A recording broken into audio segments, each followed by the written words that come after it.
I hate coming here. Every time I get ready to come here, I just feel so sad. When I get here, from the moment I set foot in this building, I want to cry. And I don't want to cry because my son is dead. I want to cry because there's an eerie, omnipresent feeling in the African American community that's unspoken, often unspoken, that nothing's gonna change. So I come here feeling like I'm getting ready to fight the wind. I got a speech prepared, but there's just a couple things that I want to say because some things just kind of kicked up in me when I was sitting here listening to the three gentlemen that was here. And like you say that the system is broken and it's complicated, but it's not complicated. It's not complicated. If we can send rockets to the moon, if we can create bombs that blow up whole planets, that blow up whole countries, we can't stop people from beating people to death. I mean, the thought in my head is like, where do you find these people? Where do you find this level of evil? Because what she just expressed was evil. If you've never buried a kid, then you probably won't understand. But if you've never buried a kid and then had to watch him being beat to death on video, you will not understand what I'm feeling. You will not understand my pain.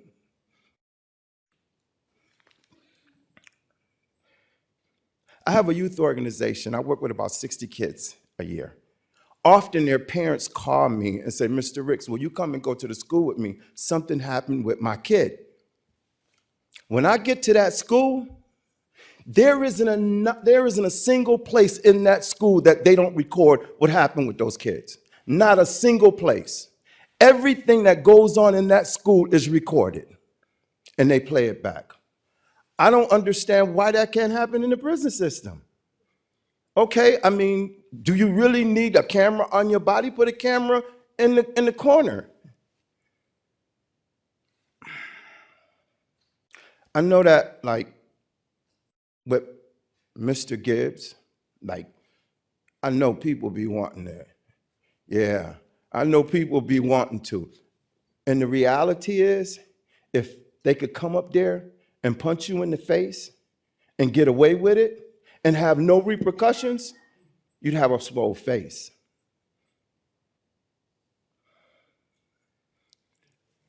The stuff that these officers are getting away with is just beyond me. I don't understand it.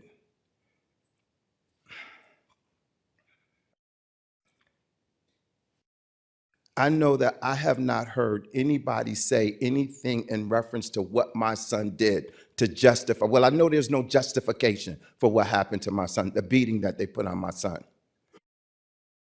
But nobody said that he did anything. People are saying that he did absolutely nothing.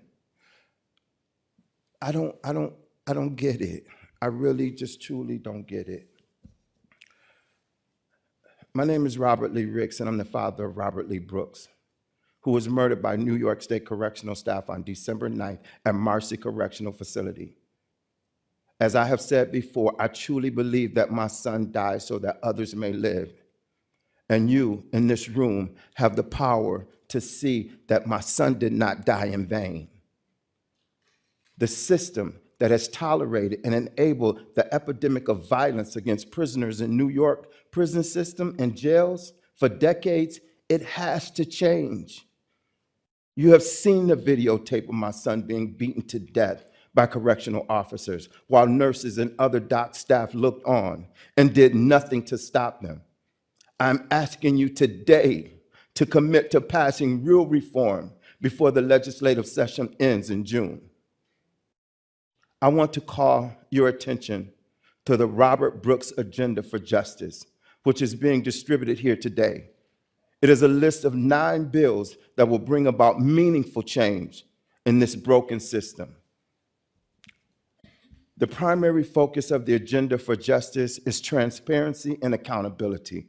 It will strengthen both the State Commission on Corrections and the Correctional Association of New York so that they can provide meaningful oversight. It will enable more prisoners to file civil actions against abusive staff without fear of reprisal.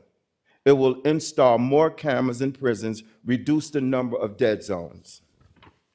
More importantly, one of the bills in the Agenda for Justice, S1671 A5355, would make it much easier for docs to discipline correctional staff that assault prisoners.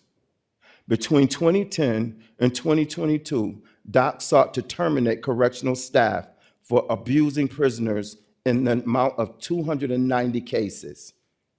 It is shocking that this number is so low, but it is even more shocking that at the end of its opaque process, DOC was only able to terminate 28 officers. An op-ed column published in the Albany Times-Union last month by my friend and counsel, Attorney General Eric Schneiderman, exposed the fact that DOCS does not have a functional system to discipline for correctional officers. I urge you all to read it. Finally, I know this to be true on a personal level.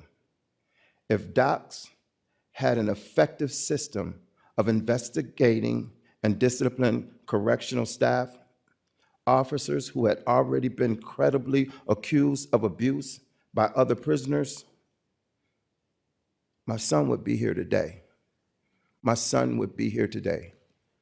Some of those officers that beat my son to death had charges prior to, and some even pending. Thank you.